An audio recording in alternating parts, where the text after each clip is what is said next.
Hey guys, সকাল সকাল উঠে পড়ে প্রতিদিন নাই আজ কবিরাজটা করিয়ে নিলাম কাজে যাওয়ার জন্য। সো দেখতে পাচ্ছেন আমরা রেডি হয়ে যাওয়ার পর আমরা একসঙ্গে 3 বন্ধু হেঁটে চলেছি এবং সামনে আরও অনেকজন আছে দেখতে পাচ্ছেন। সো ফাইনালি দেখতে পাচ্ছেন আমি কাজের সাইডে পৌঁছে গেছি এবং মেশিন দিয়ে ঘাস কাটা শুরু করে দিয়েছি। হে গাইজ, আসসালামু আলাইকুম। আজকেও সকাল সকাল উঠে পড়ে ব্রাশটা হাতে নিয়ে প্রতিদিনের মতো আজকেও ব্রাশ করতে লেগে পড়লাম এবং কিছুক্ষণ বাদে রেডি হয়ে যাওয়ার পর আবার অফিসে চলে যেতে হবে। সো ফাইনালি রেডি হয়ে যাওয়ার পর আমরা 3 জন হেঁটে চলেছি অফিসের দিকে, আর সামনে আরও অনেকজন আছে যারা কিনা আমরা একসঙ্গে কাজ করি। আমার পাশে যে ছোট্টটাকে দেখছেন মূলত এটাই হচ্ছে আমার ক্যামেরাম্যান, আর আমি এদেরকে বললাম একটু হাই দিয়ে দিতে, তাই আমার ক্যামেরার সামনে একটু হাই দিয়ে দিল। তো দেখতেই পাচ্ছেন আমরা হেঁটে চলেছি আনন্দতে অফিসের দিকে। আর আমরা যেই ধরনের কাজগুলো গার্ডেনের কাজগুলো করে থাকি এগুলো অনেকটাই ভালো লাগে আমাদের কাজগুলো করতে।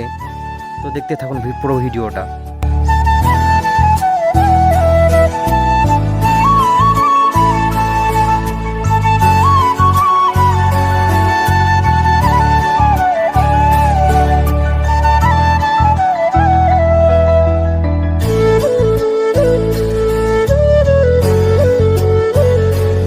অবশেষে আমি অফিসে পৌঁছে গিয়েছি এবং এখান থেকেই ম্যানেজার মশাই নিজের সাইডে কাজে পাঠিয়ে দেবে এক এক করে।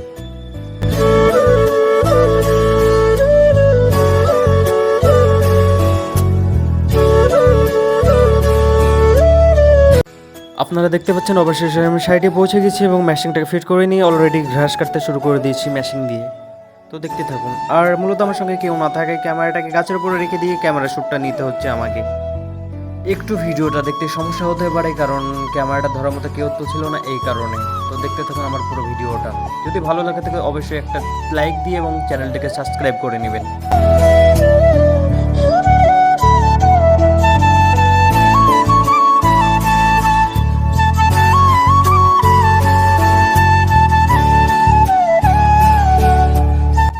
তো দেখতে পাচ্ছেন পুরো ঘাসটা কাটা শেষ হয়ে গেলে দেওয়ালের পাশ দিয়ে যে বাকি অংশটুকু ঘাসের আছে যেটাকে মেশিন দিয়ে ধরা যায় না, ওটাকেই মূলত আমি হাত দিয়ে কেটে নিতে হবে।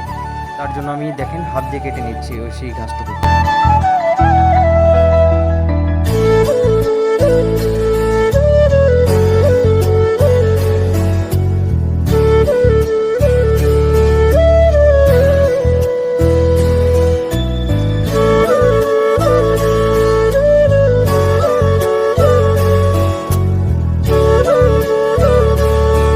পুরো সাইডের ঘাসটা কাটা শেষ হলে ঠিক এমনটা দেখাচ্ছে। এখনো ঝাড়ু মারা হয়নি, তাও অবশ্যই ঝাড়ু মারবো। সো আমার খাওয়ার সময় হয়ে গেলে আমি চলে যাচ্ছি ওই হোটেলের দিকে খাবার খেতে। তো দেখতে পাচ্ছেন আমি চলে যাচ্ছি হোটেলের দিকে। আর কিছুটা মূলত সামনের দিকে গেলেই আমি হোটেল পেয়ে যাবো, আর সেই হোটেলে আজকের খাওয়া দাওয়া সেরে নেব। আর এই যে বাঁশের ঝাড়টা দেখতে পাচ্ছেন এটা এখনও এই অবস্থায় আছে, আর এটাকে আমি যদি শেপিং করবো কাটার পর কেমন অবস্থায় দেখাবে তো অবশ্যই আপনারা দেখতে থাকুন। এই সাইডের সমস্ত কাজ কমপ্লিট হয়ে যাওয়ার পর ঠিক এমনটা দেখাচ্ছে। তো পুরো ভিউটা আপনারা দেখে নিন।